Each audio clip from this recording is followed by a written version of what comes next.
This is the CHRILLCAST. I'm Chris. And I'm Will. And I'm Spencer. And before we talk about Will's ASMR intro to this episode, why don't you tell everybody about your channel?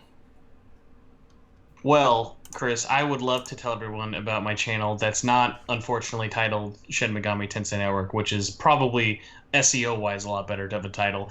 But yeah, so my name is Spencer. I have been doing many unfortunate deeds on the internet since about, at least publicly viewable, since like 2012 or so.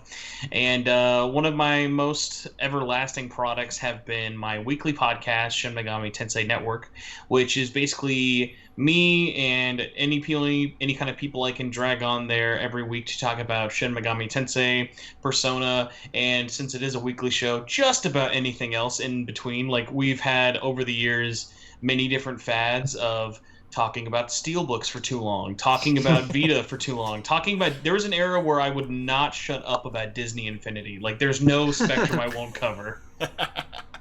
That's great. I would love to hear somebody just going on and on and on about Disney Infinity, because I've never heard anybody do that. Like, I'm literally just looking at all my boxes of Disney Infinity figures because I am a grown man who has no shame in admitting I bought each and every single figure for that game. Wow, that's awesome. That is awesome. Did you I definitely bought the Marvel ones. The Marvel ones, actually, it's really weird. I got into it not when they started Marvel figures, but when they finally brought it over to, and most people forget this version exists, the PlayStation Vita had Disney Infinity 2.0, which was all the Marvel stuff, and that was a GameStop exclusive at the time. So I was looking at the POS system, and it just got put into the database of, hey, this is happening, and I was already really deep into PlayStation Vita at the time as well, and I'm like, this is so up my alley of, like, I love the Disney Infinity figures, but I didn't really have the spark to play it on PS4 or PS3. But, like, the fact that it was, like, a Bluetooth based, like, it was, like, in terms of a portable game experience, it was, like, it made no sense to, like, have the figures in the base still. But the fact that it all worked, like, just well enough, like, hit me so well. I really, really just, like, I got so psyched to do it, and then when they introduced Star Wars, it was like, oh, okay, goodbye, Walt. Because the year they did Star Wars was the year Force Awakens, so it was like, you couldn't get bigger Star Wars hype than 2015. Yeah, that's true. No, that is totally true. I would say this: when I saw that Disney Infinity came to the Vita, and I'm one of the Vita Island members. If you know what I'm talking about. If you know, you know. Okay, just want to make sure. I actually considered getting that specifically because I was like, how is this even an accessory for the Vita? I don't understand why this is an accessory, but I kind of wanted it because it existed for the Vita. I was like, this is interesting. Why would this be here? I also really want a Dekavita 7. I don't know if you know what that is either. I have no idea what you're talking about. What is a Dekavita 7? Is that a game or a system? Neither. What? How do I not know about this? So this is PlayStation Vita related. It is. It's more PSTV related. Okay. For whatever reason, as many games as I have, I never really got into it. Oh, yes. I know what this monstrosity is. Yes, okay. I feel less shameful because, like, this isn't, like, a legit product. I was like, how it kind of is. It kind of is. But, yeah. It's actually... What is it? So it is essentially what turns a PSTV into a Vita as best as it can, with a much bigger screen. So the Vita has like a 5-inch screen. The Dekavita 7 has a 7-inch screen, so it's like more Switch size. But that's basically it. It just turns the Vita TV into a Vita. Okay. It's like it turns that little portable box, like not portable box, the little box that plugs into the TV into a handheld. Anyways, I always wanted one, could never find one. The one I did find sold like for way too much money. So anyways, we're like completely off base here at this point. Wait a minute. Are you telling me the guy who talked about going on tangents about Disney Infinity went on another tangent for another show? I can't imagine why that would be the case. Now to our main topic, Halo Infinite, right? Yay! Let's talk about those faces, folks. Have you seen those trees? Did you see the pop-in? You know what? Fine. Well, just for you, we'll talk about the Infinite trailer for a minute. Thank you. We're going to be 2 weeks late. Yes. Yes. Yes, we will be 2 minutes late. 2 minutes late. 2 weeks late. Holy cow. Yeah. All right. Give us a quick synopsis, Will. What do you think of the Halo Infinite trailer? honestly, I was disappointed in the graphics. However, apparently it's an old build, and I'm going to give them a pass on it because of what's going on in the world right now. Everyone's working from home. I get it. And however, the rest of it looks awesome. I love the fact that it's going to be semi-open world because I've wanted that since Halo 1. I like the grappling hook. I know people are hating on it, but who does not want a grappling hook? It's like, what's wrong with people? And then Master Chief looks so freaking good. That's honestly, like, I really think that they've taken things like what people liked from all the other games and put it into a blender, and then they spat out this game. And I'm pretty excited about that. I just wish they would have taken away Sprint. I'm never gonna like Sprint. I was just gonna ask, where are you guys on Sprint Gate? Are we for or against Sprint on the CHRILLCAST? I don't understand the hate on Sprint. I think it was poorly implemented in Halo 4. It was fine in Halo 5, and I thought it was okay in Halo Reach. I really I don't understand that.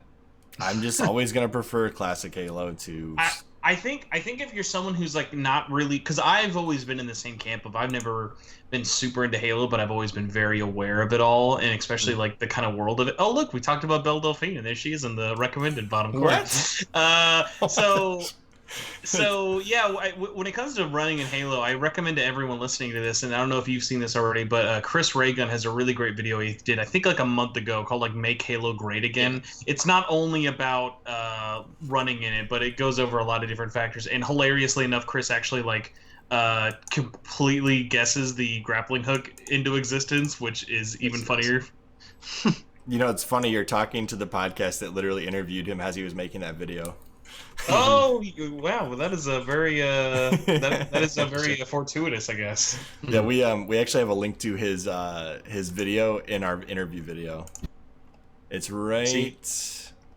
Where's the comment section? Here it is. Right here. There it is. Look at the research I did going into this, coming in fast. Yeah. Yeah. So this is his video. Go watch this. Make Halo Great Again. Perfect video. Love it. And his hair is, you know, COVID-19. I was gonna say hair. now that is a haven't gotten a haircut. As I just demonetized the whole podcast. That's all good. Yeah, anyways, not that we have any money on this podcast. No, anyways. But maybe the 1 cent that we could potentially make is no longer there. I'll just snip that one clip out. Bye bye COVID. two clips. All it is gonna be like, because Chris got the haircut. Yeah, there you go. All right. Anyway, what were you saying? My opinion on Infinite is I don't like sprinting. I never will like sprinting. Don't sprint. It ruins the flow. If you watch the Chris Raygun video, I agree with all of his points. It ruins the flow. You don't need it to make a AAA shooter. It was never needed in the first place. It just makes Halo more like Call of Duty. You don't need it. It's not required. I liked it because I like getting from point A to point B faster. Just make the distance shorter. So that's the thing. It's an arena shooter. The second you add sprint, you have to make the arenas bigger. You don't need bigger arenas. You can remove it in multiplayer. I can see the argument, but as far as a campaign, I don't understand how it changes too much. I think they are being very nebulous, especially if you look at the wording in the blog post after the showcase. They definitely were like, even with the grappling hook being like, hey, this is equipment. Like they're being very cautious about their wording for what's everything. So I think I wouldn't even be surprised if at this point sprinting is taken out of multiplayer, just because they're aware like how split the fan base is on it, even if it isn't for or against. Because like Chris was saying, it's not just a do it or don't do it thing. It's like once it's in there, you have to design for it. Like you can't just have like the arenas. Like if you modded in the arenas from Halo 1 or 2 or even 3, and then let sprinting be like, wow, these maps are really small. I will say, if you look at him sprinting in the video, he's way slower than Halo 5 sprint. Whether it's fast or slow, if it's there, it changes the gameplay. It changes the whole flow of the fight. And actually, the thing I agree with most with what Chris said in the video is having sprint in Halo ruins vehicle combat. 100%. Because splattering people is way harder to do. So you've taken away the fun of splattering, right? You've taken away the fun of split-second decisions that... Instead of like just having to jump out of the way now, somebody can just be like, all right, turn on sprint. See ya. Yeah, so the sprint's not the biggest problem there. It's the enhanced mobility, which seems possibly has been taken completely out. So the jetpacks and crap, I totally agree with that. Like the people like jetpacking around is really freaking annoying. However, if you play Halo 5 now, most people don't do it. It's like it was like bred out of people who still play. Yeah, I mean, It's I like don't the know. ground pound and stuff. No one uses it anymore. I'm never gonna be a fan of Sprint. I'll just be honest with you. That's one of the reasons I don't play Call of Duty. I just don't like. I'll play I don't play zombies. Call of Duty because Call of Duty sucks. Call of Duty, like, let me finish my thought here. I like Sorry. zombies. Call of Duty Zombies is great. I love honestly zombies. suck at that too. So But I don't really care for the multiplayer anymore. The last time I played COD was Modern Warfare 2. No, Black Ops 2. I'm sorry, Black Ops 2. That was my last time I played Call of Duty. Anyways, If you like, before I do let us actually get back on track, I will say, if you are a fan of zombies, I never touched 4, but 3 is, if you get all of the DLC, because I think they still like a retail edition with all the zombies campaign. Mhm. If I'm not mistaken, I think 3 at least has every map from Black Ops 1, 2, and 3's all of its DLC, plus a couple from World at War, where it's like, it's everything. Because I know 2 did that with a lot of the older classic maps, but then they made like one big crazy big update for zombies. If you ever want to check it out, the stuff in 3 gets a little too weird, because like Black Ops 2 zombies got really kind of weird, whereas 3 is like, okay, let's get really big and really weird, but it's just kind of like fun, at least just for like checking it out, if like you enjoy that, like, because like I'm the same camp as you. Like, I don't mess around with the multiplayer at all, but I have spent games worth of hours just playing zombies with friends, like my brain off. oh yeah, zombies is just fun to play co-op on the couch. It's probably one of the greatest inventions Call of Duty's ever come up with. yeah. The last thought, though, you said that you could get all the old Black Ops maps and World at War maps on 3. Well, that was actually the reason I got the hardened edition of Black Ops 1 for my PS3 back when that came out, because it came with all of the World at War maps. So I'm totally on board with that. That's cool. That's That was a good game. Anyways, so final thoughts on Halo. You guys got anything else you want to say? I would like to give a weird point of criticism. I know there's a lot of things you can kind of nitpick, whether it be in terms of the design or even how it looks visually. I think one of its biggest hurdles they're going to have this fall, if they can't rectify this, is not having RTX implemented at launch is going to actually look a lot worse than I think some people might think. Because think about it, you have Series X, this crazy piece of hardware that's like, we can like achieve visual and like fidelity for games like you've never seen before. Look at like all these old games getting patched with RTX, and now we have this multi-year quadruple A development game like Halo. And oh well, we'll patch in RTX later. We just couldn't get it to work in time for launch. RTX, Like, are you saying ray tracing? yeah, sorry. So there yeah, is when I mean actually going to be a RTX. free update day one for that. Well, they've said it was an update, but have they said it already? Like, because I know at the launch where they showed the demo, they said it's coming post-launch. I don't know if they've said day one. The way yet. the article that I read says like it's the same day, but they don't. It's not launching in the game because it's cross-platform. So, like the Xbox One version doesn't have it, but the Series X version would have it once you download the patch. Okay, yeah. Oh, so I they can might just be launch getting a little one bit disc. over. They can just launch one disc across all the consoles, essentially. Yeah. That makes sense. Just one big green box for everything. So instead of having multiple versions of the game ship, they just ship one version and patch it day one. That makes sense. I mean, it sucks. I don't like patches day one, but I mean, it is what it is. That's my current like one-man army struggle with 13 Sentinels, the new Vanillaware game coming out this year, of like, hey, good news, we delayed it a week, and the English voiceover is going to be in a day one patch. Where like when I saw that news, my first thought wasn't, oh cool, it's going to be there at launch. My announcement was like, why not just delay it and have it on the disc? It's like, if you already delayed it once, just do it again. Because the discs are probably already in production. No, like that's the yeah. And it always goes back to the whole thing of like, even if it is or even if it isn't, it's just this one big thing of just like, they never asked. It was like, if they did, like if they asked their fans, they're like, hey, do you guys want like us to delay this into October if the disc will be complete? And everyone was like, no, give it to us right away. Then I'd be like, okay, cool. But they just never asked. So it's like, oh, thanks for taking that out of our way for us. Yeah. By the way, just because I am a stickler for corrections just ahead of time, I just checked right now, and as of July 27th, sorry, 26th when we're recording this. 343 in the future. 343 as of this recording has said that ray tracing is coming as a post-launch update. It will not be within the launch window though. Oh, all right, never mind. That kind of stinks. Yeah. Just because I had to be that guy. Sorry, Will. Hey, since you mentioned 13 Sentinels, I'm still mad it's not on the Vita. You know what? I've seen enough of that game to be like, I think it would have worked great on it, but I see why. Like that's like that team is like less than 100 people strong. Like optimizing how much like information they have in the gameplay stuff for it, it would just be such a crazy amount of work to get like, because like 13 Sentinels is their most text heavy game and is their most like battle sim heavy they've ever done. It's like very unactiony when compared to all their stuff. I don't know if you've ever played the old game Grim Grimoire for PS2. Like that's the closest thing this is to their past work. Yeah, it was just one more nail in the coffin for the Vita, though. You know, it's like every single time I think we're gonna get something great, it's like, nope, never mind. Just like we got some great visual novels coming up this year. As soon as as long as people stop delaying like Kickstarters I paid for 5 years ago, there's some presumably great visual novels coming this year. Well, like for example, right? There's like a lot of games that got released physically in Japan that didn't even get released at all in the U.S. You know, I'm talking directly to Atlus on that one with the release of Catherine on the Vita in Japan, but never actually releasing it in the U.S.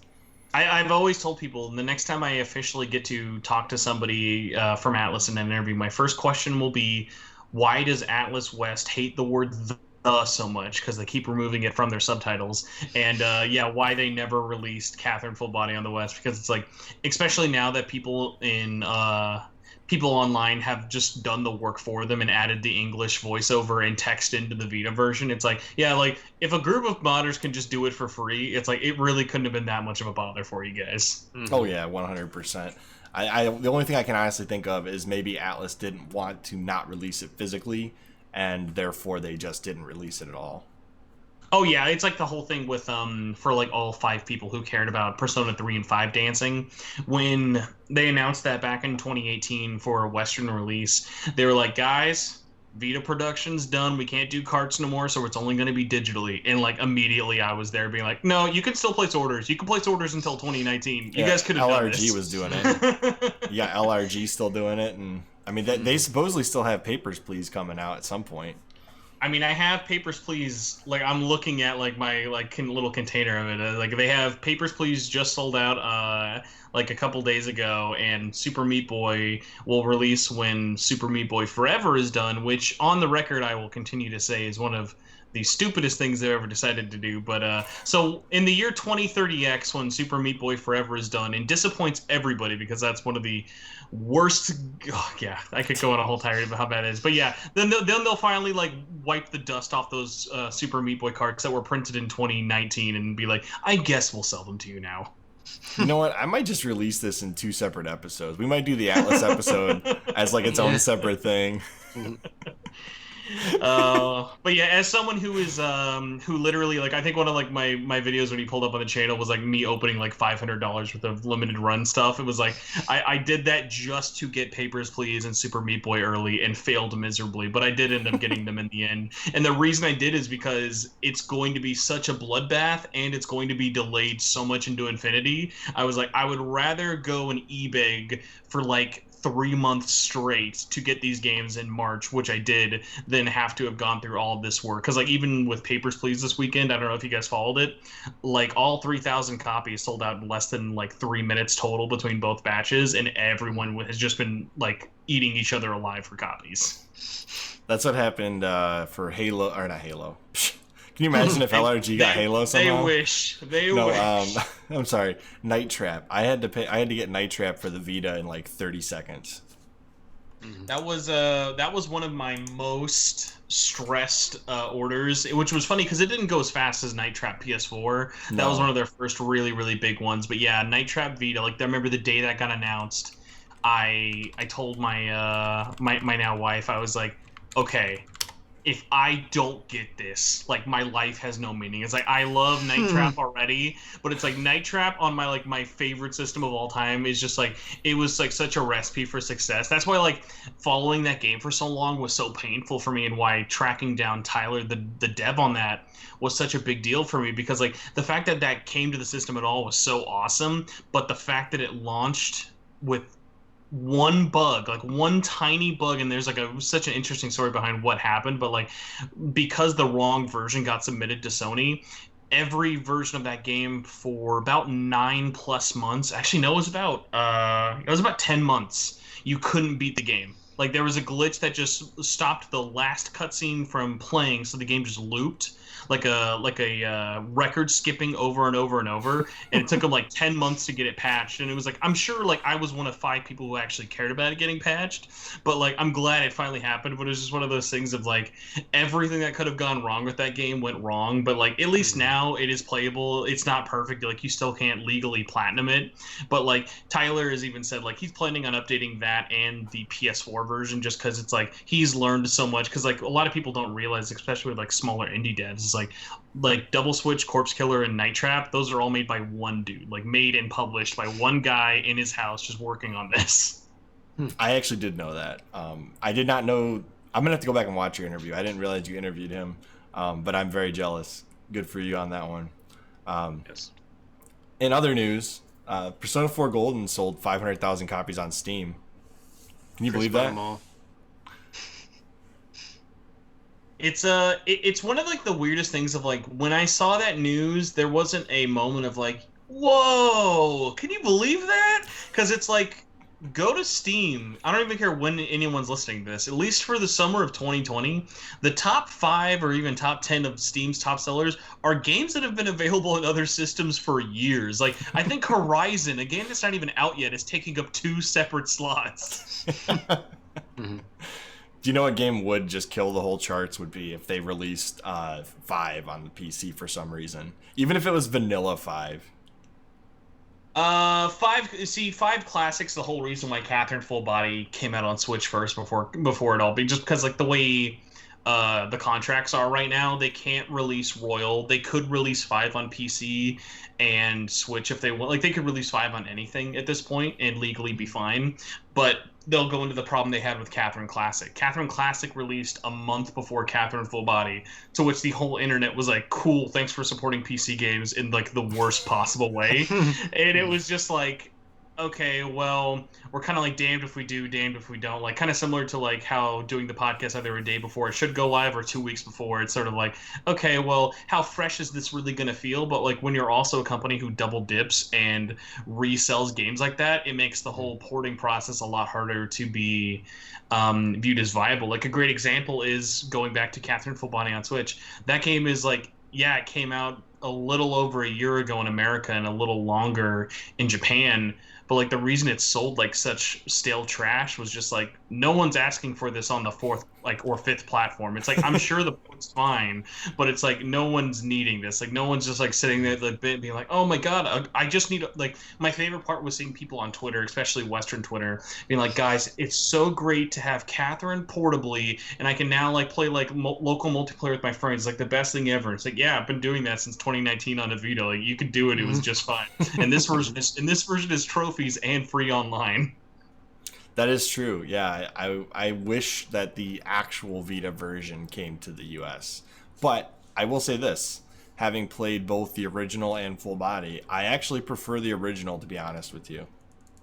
Oh yeah, there are definitely reasons. I can see that. Yeah, you should make your case, because I mean, it could be either as big of stuff as like, oh, they took out a lot of like music changes, or even just other things like Rin's implementation is far from perfect. I did not care for the fact that the new character was kind of shoved in your face and required as part of the story, even if you never like chose to interact with that character.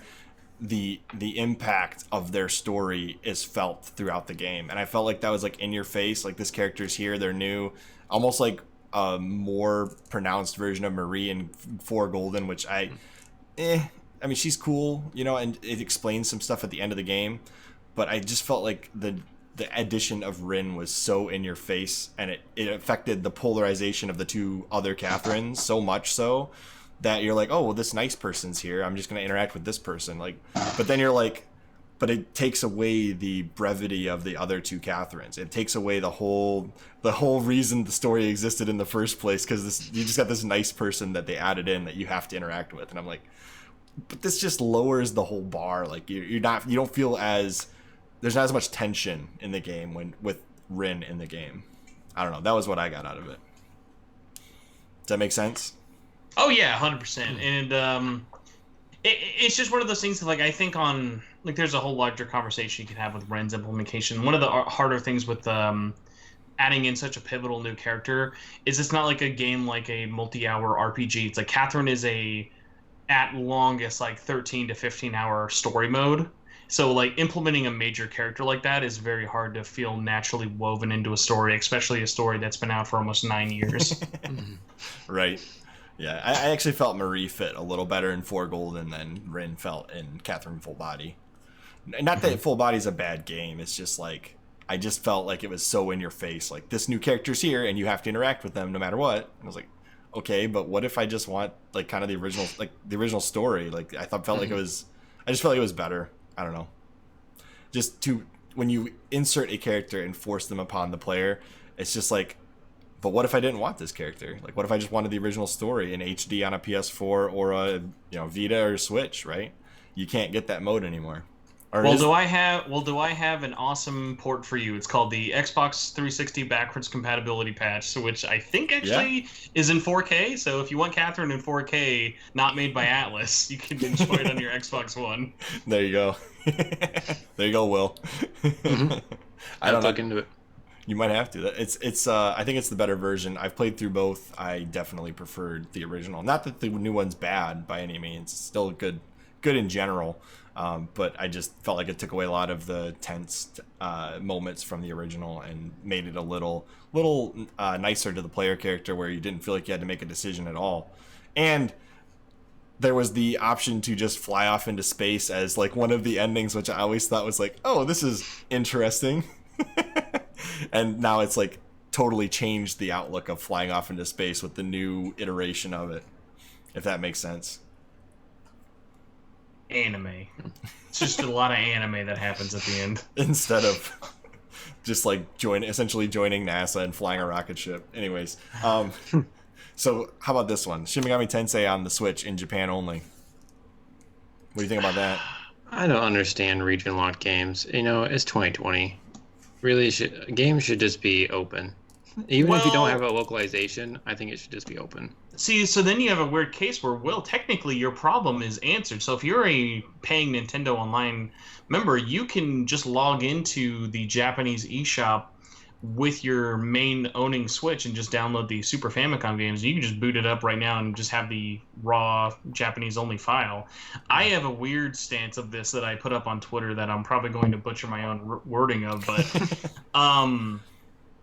I'm actually pretty against this as a favorable port to like bolster and be like, hey, we want this in English. And the reason is behind that is we still don't have a permanent copy that we can still play legally to this day of SMT1 in 2020, which is insane to me. As one of the like 5 people who bought SMT1 on iOS, like the fact that they basically did the bare minimum of that port and then just kind of, once iOS 11 happened and everything had to get permanently updated, and they never, and and to be fair, Atlus is not the only developer who did this. Like, there are thousands of apps after the iOS change that happened a couple of years back left a ton of games unplayable.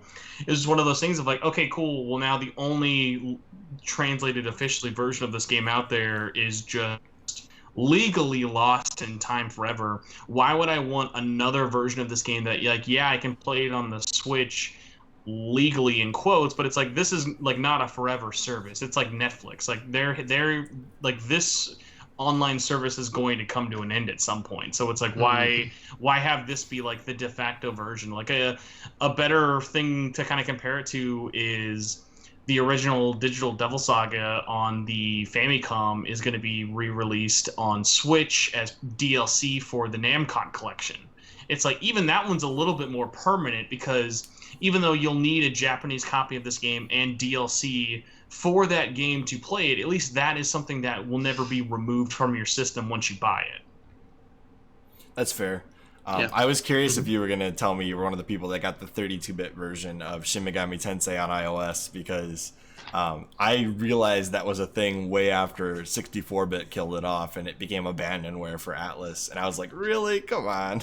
That was, I think that was the first game I ever actually bought on my iPhone. I've always been pretty much like, I love portable gaming, but I am always a curmudgeon when it comes to playing on like my phone. So that was one of those cases of like, outside of talking about it for the podcast, I was like, I just had to talk about it. And it was like, I gotta support it. I know there's no chance of enough people for us buying it for it to even be justified for like an Android version, but I just had to like do my part. Like that, like even back then, it was like one of those cases of like how people are like, "Oh, guys, we gotta buy Catherine, or else they won't know that we want Persona on Switch." It was like that's really what like really people should have bought the iOS version of SMT if they wanted more SMT ports. But even that's not fair to say, because it's like, hey, this is like such a niche thing and like the last version of a platform we wanted for. Mm-hmm. Yeah, I don't think anybody's asking for Shin Megami Tensei on iOS today. Maybe on the Switch they would love to see a Shin Megami Tensei collection, like 1 through. And that'd be cool. Well, at least 1 and 2, and then like some of the older non-mainline Shin Megami Tensei games would be cool. It'd be a good jumping on point.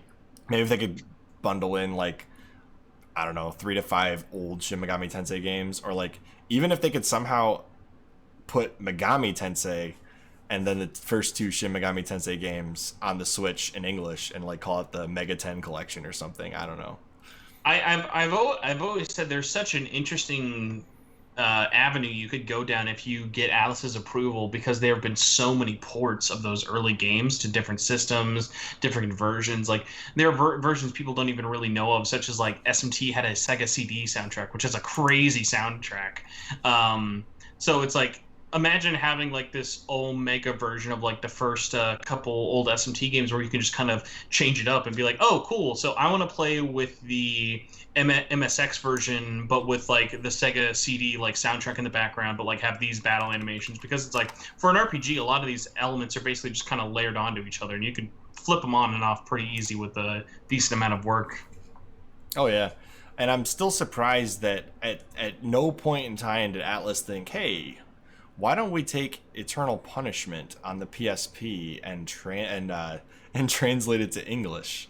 Like, what were they thinking? It's practically already translated in the PS1 version. Like, yeah, there's bare minimum upgrades to it in the PSP. The little known fact behind that, because officially Atlus has never been able to say why, but the actual reasoning behind it was when Atlus Japan was making the original development version of Eternal Punishment on PSP, they were like, okay, well, the Vita's already out now when we're making this. Like, this is late even by our standards.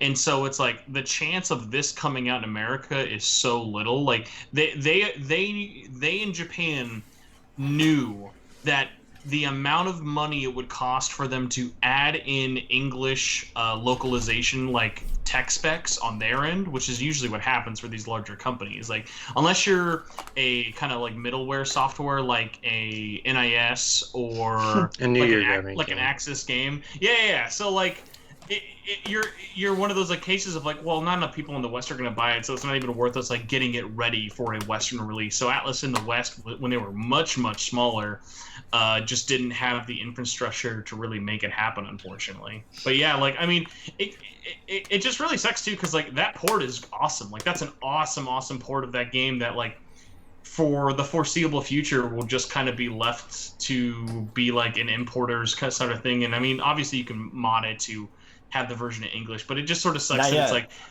it's like, hey, if CJ you want to play this, team is still working on that. They haven't finished it yet. Yeah, it just sucks too, because like, you know, it's going to be like a Type 0 thing where as soon as they finish the translation, they're going to announce it's going to come out in English. Yeah, that would be hilarious. I mean, I would feel bad for the team that did it, but that would be hilarious. I would love to see a Persona 2 remaster for the Switch, like just full blown HD, not remaster, because I think you'd almost have to redo it. You'd have to kind of do a remake, not a remaster, with the old games, just because the style is so jarring for somebody to come from Persona 3, 4, 5 and go back to Persona 2. I can't imagine any modern day gamer that got in with the modern Persona games going back to the originals and just being like, yeah, this is great. They'd probably be complaining the whole time, like, why would you do this? Well, I mean, like, there's a very obvious reason kind of going into the news. Like, there's a very, very specific reason why Nocturne is getting remastered and not 4 and Apocalypse. Because in terms of, like, convenience and, like, stuff alone, like, obviously Nocturne throwing it into the PS2 HDifier machine from the old PS3 days, like, that port, like, is not going to be, like, that crazy or expansive. Like, the most impressive thing of that HD remaster is literally the voices and the platforms it's on. So, like, they're really doing the bare minimum. But what's so funny about it is, like, the reason they're doing 3 and not 4 is because, like, I'm sure there are probably, like, just as many people who would love to see 4 on Switch as 3, but it's, like, look at how those games play. Like, 4 is very clearly is very, very much clearly a 3DS game. It uses lots of big chunky pixels, a lot of sprite-based work. Like, it is not a looker at all times. And while Nocturne is far from being looker, it's, for God's sakes, it's running on a Dreamcast engine that they used for 20 years. It's like I still laugh to this day that, like, in the year 2021, I'm going to be playing something on the Mach-and X engine. It's like, what is like, how much blood can you squeeze out of this stone that this engine's getting that much work? But it's like, it's a 3D RPG that is going to look a lot better presentation wise, even though the, like, quality of those assets, even with all the HD remastered touched up, it's just like putting 3 and 5 next to each other is going to be much more natural than looking at 4 and 5, at least for your average consumer. Yes. 4, although I know Nyarly's favorite is 4, he told me, at least of the Shin Megami Tensei games. He said he really enjoyed 4. If I remember correctly, 4 was his favorite. 4 Apocalypse, I think. Now I'm not. If Gnarly's gonna, if he watches this video, let me know what I messed up here, or I'll go back and watch your interview and figure it out. I can't remember now for the life of me which one it was, but I know it was one of those two. And then I think he's also is a big proponent of the digital Devil Saga games. Yeah, that duology, whereas, like, P2 was, like, probably the most vocal one from, like, the fandom of duologies they want to come back. DDS, especially if Nocturne does pretty well sales-wise, which I think it will do pretty fine depending on how it releases time-wise. It's like the DDS, like, duology is, like, so ripe for it because, like, that story is just so like popular, resonate with so many people. And, like, my, like, dream I've always told people would be, like, is to have Nocturne do well enough for DDS duology to make sense remastered, and then that do well enough for them to be like, oh cool, we'll return back to this. Because the interesting thing about the digital Devil Saga stories is, like, those stories were penned by one of the authors who worked on the original digital Devil story. Basically what inspired Mega 10 to begin with. Like, that novelist, like, worked on DDS and even worked on to a spiritual successor called Quantum Devil Saga. These are it's a 5-part manga that, like, it's perfectly right to just be its own game series. It just never got popular enough for it. Like, we have 2 volumes that came out in English. I think what would be really interesting, I know Atlus is probably going to do this one next. That's my best guess. They'll take and do something with Persona 3. Why do you think that one's next?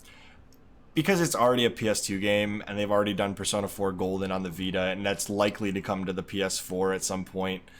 I would say this game will get the next remake most likely. Not P3P specifically, but elements of P3P and elements of Persona 3 Fest will make their way onto modern day consoles most likely.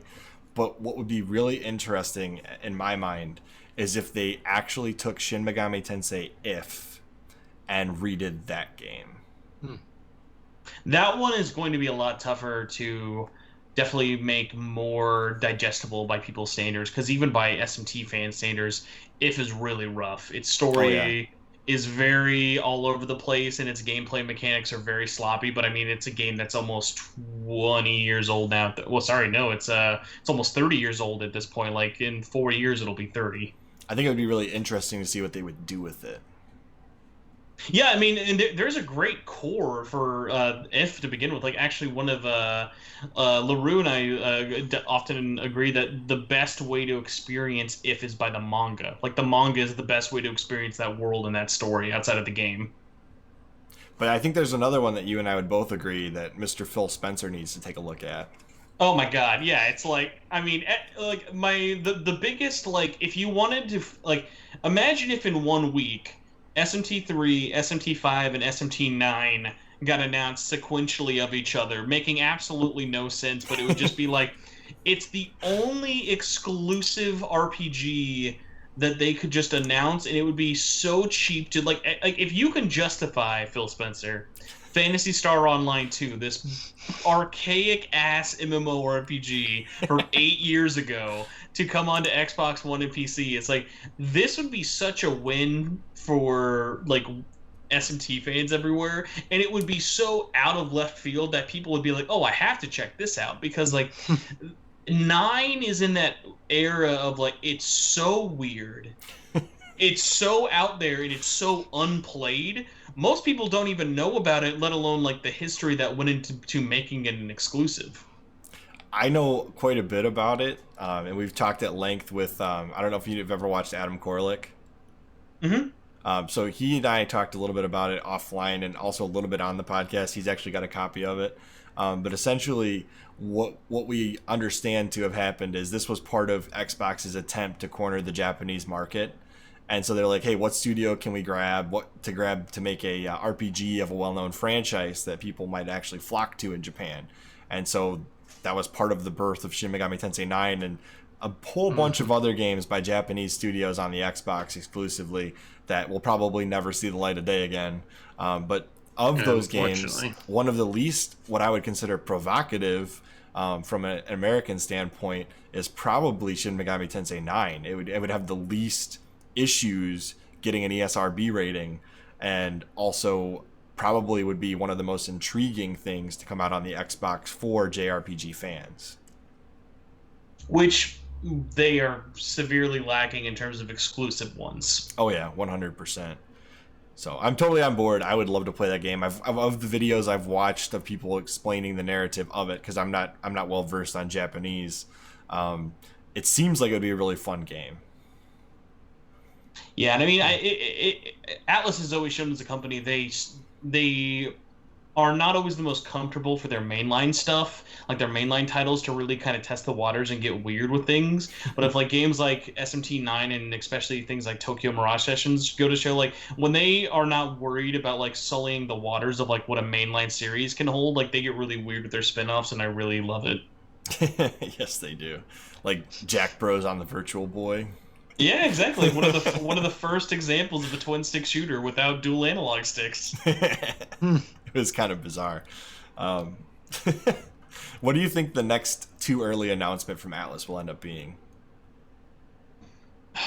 Can I give you the inverse of that answer? Like, in reality, what we should be asking is, how late is Persona 5 Scramble going to be at this point? Because I don't know if you guys saw in the news, Scramble has already begun work on a fan translation project. That is how much the fandom has given up, that they're like, we'll just translate it at this point. You guys are taking so fucking long. It's like, my brain can't process the fact of like, I know, like I've seen with my eyes, I know this game is being translated and worked on and voice recorded in English, but it's like some like deities in the great beyond are holding it back for some greater than thou reason that someone in marketing thinks will be worth the wait. But it's like, they are in for the rudest awakening possible. And I've like told friends of mine who work at Atlus, I've told them, like, guys, we are going to, as a society, roll our eyes so hard we might Superman 2 this, where we go back in time.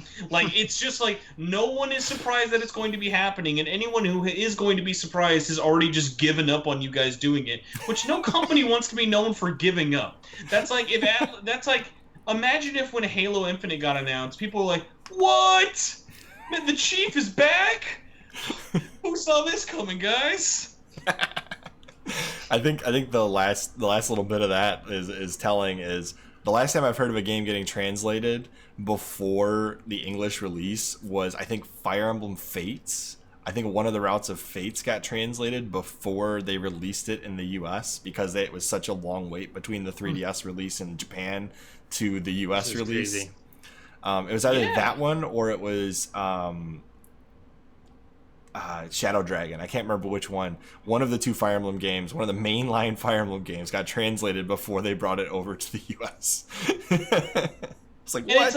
It's like even with that, it's like obviously like that's a like RPG, like that's very text heavy. It's gonna take a lot of work. It's like I've played through the entirety of Scramble. Like that is not a like there's a lot of dialogue and there's a lot of like talking in it. There's not an RPG's worth like that you're gonna be inundated with it. It's still at its core a very long and very good like action like Muso type. The only thing that I can think of as to why this would be taking so long is if, because of Royal and the voice acting that went into Royal occurring at the time when Scramble was probably getting ready to release in Japan, and then having to realign those voice actors post current day times with everything going on. Mm-hmm. That's the only way I can think of that the delay would be so bad.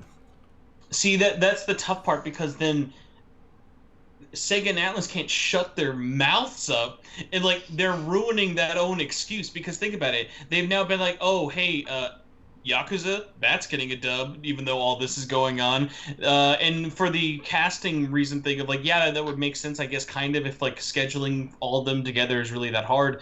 But you have two big problems. One, Royal has barely very much voice acting until you get to the very last bit of the game. The new little tidbits of things they added does not add up to much until you get to the very end of that game. Like, the amount of voice acting that was needed for the end of it was the equivalent of like adding in one extra dungeon, which is like, yeah, that's a decent amount of voiceover work, but it's not like voicing a full game. Like, for example, like Scramble is like way more voice acting work needed, but something that's even longer than all of those combined, well, not longer than all of them combined, but still even messier, is the recently announced Persona 5 anime getting an English dub.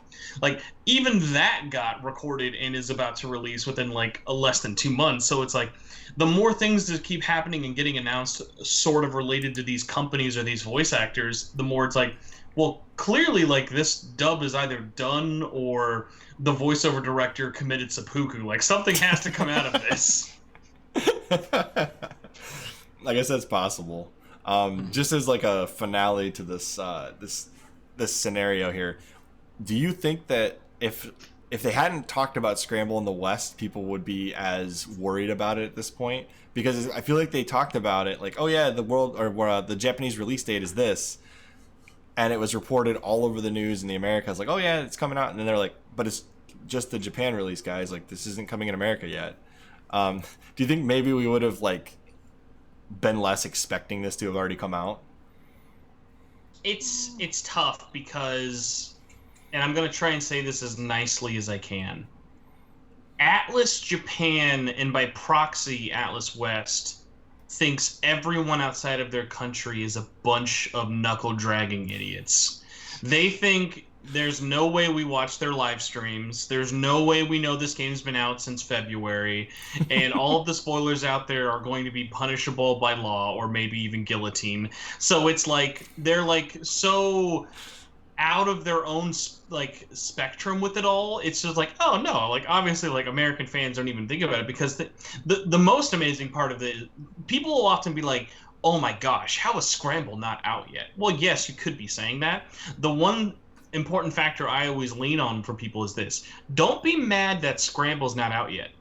Be furious that Atlus hasn't even acknowledged it's getting released. And one of my most favorite stories about that is like, now obviously there's a recent example of they quote tweeted the Atlus Japan sales post for Royal selling over 1 million and Scramble now selling over 400,000 copies, without mentioning Scramble in the West, which, all right, whatever. Like, you could have maybe even done like a tease, God forbid.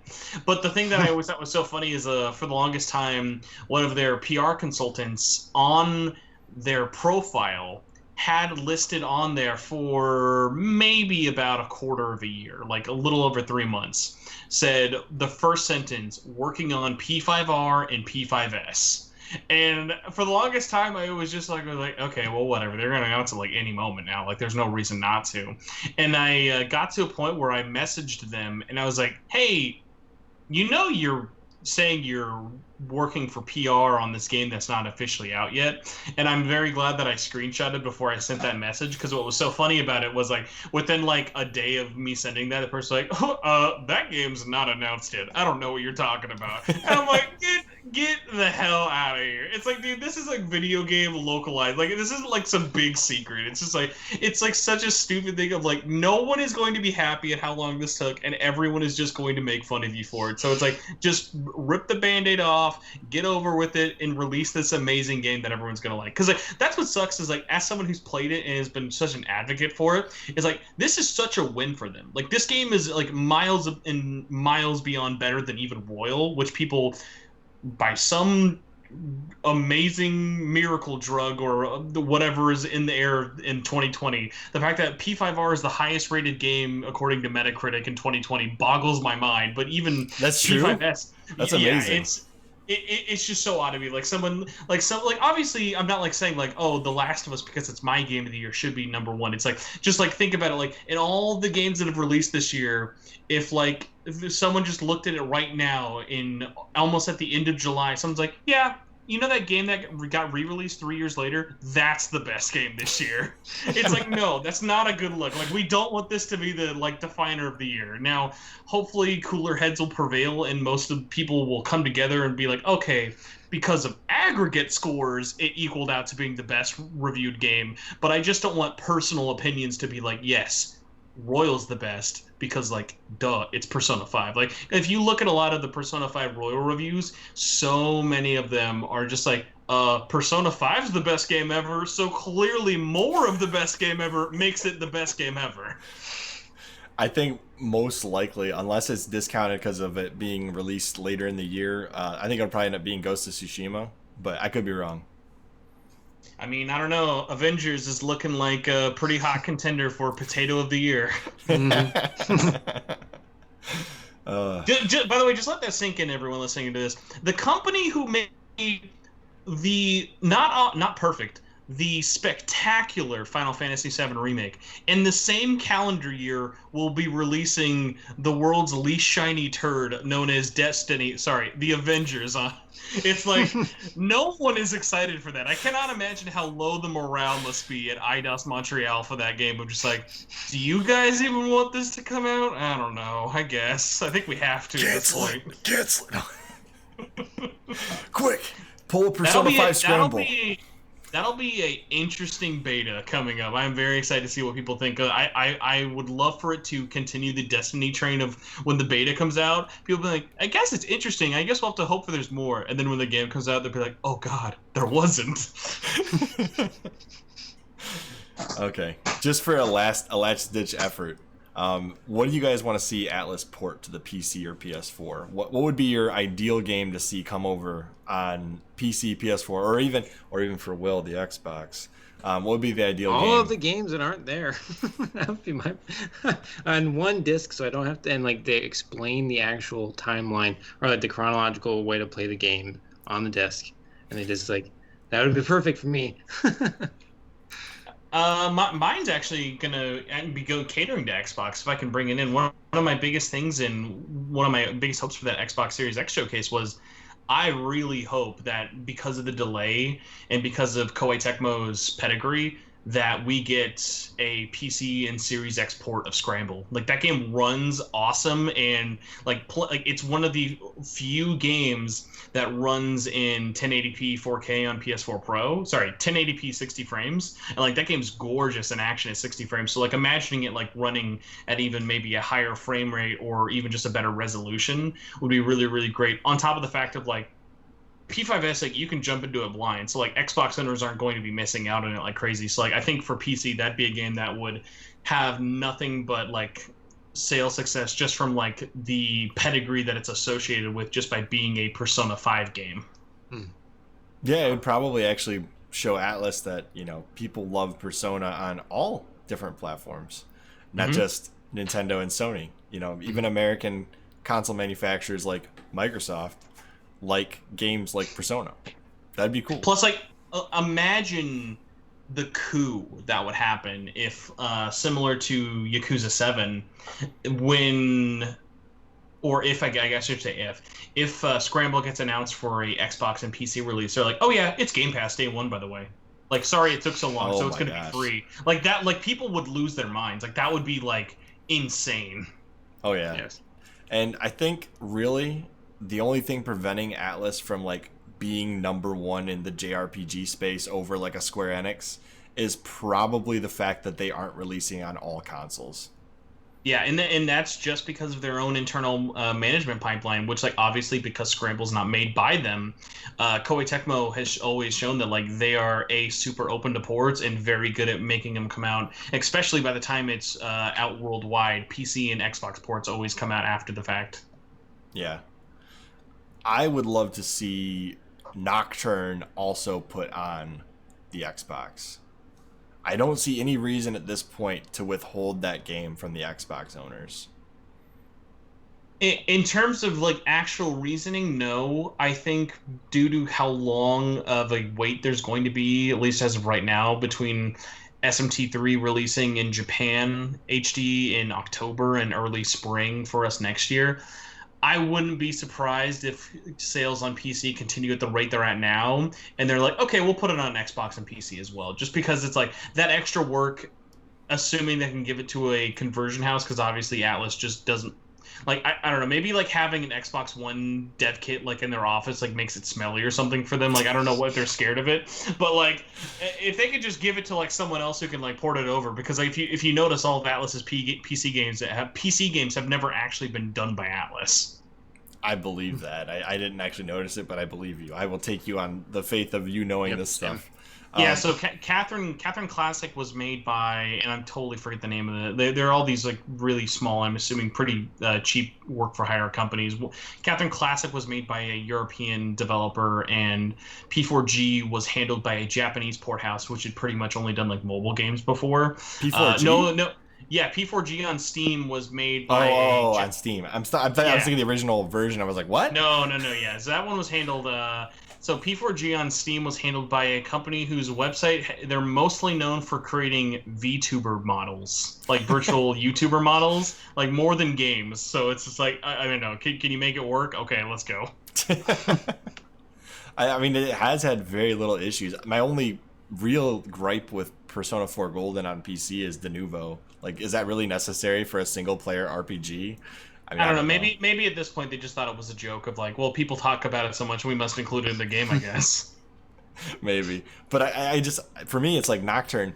Where's the where's the issue with porting it to the Xbox? Really, I mean, unless it's that much more expensive, putting it on the Xbox was a no-brainer for me because 5's going to Switch, so it's not going to PS4 or Xbox. But most Xbox and PS4 or PS5 and Xbox Series X owners probably have a Switch, or at least a good majority of them have a Switch as well as a Sony or Microsoft console. So it only helps them build their base of Shin Megami Tensei fans that might buy 5 on the Switch. Mm-hmm. Yeah, for sure. So that's my thought. I would love to see Nocturne come to all consoles and PC. That's my personal take. Mm-hmm. Now, if they're going to port like some game from all over history, I still want to play Raido on a modern console. That'd be pretty cool. The trouble with Raido is that gameplay is very divisive. So like that's the tough part of like I love that character and I love that game, but like when I meet people who play those two games and are like I just can't get into the system, like it's hard for me to fault them. Of like it's just such a departure for the series. It's like you're either going to really adapt to it and jump on it, or it is so different it might just turn people off. Yeah. I mean, it's such a different game that they could release it at the same time as a Shin Megami Tensei game, you know, mainline. So 100%. That's just my thought, but that's all I've got. Do you have anything else on what's next for Atlus since we're all over the place? Mm-hmm. I don't know. Me personally, it's like literally, it's just like, man, I don't know. Extended sigh. It's like you're doing great, but at the same time, like the stuff you're not doing just like makes me want to like pull my hair out. So it's just really weird. Well, with that being said, what about you, Will? Anything? No, I think I've said my piece. Will just wants Jack Bros. So there's that. As always, I'm Chris. Will. And I'm Spencer. And we will see you on next CHRILLCAST.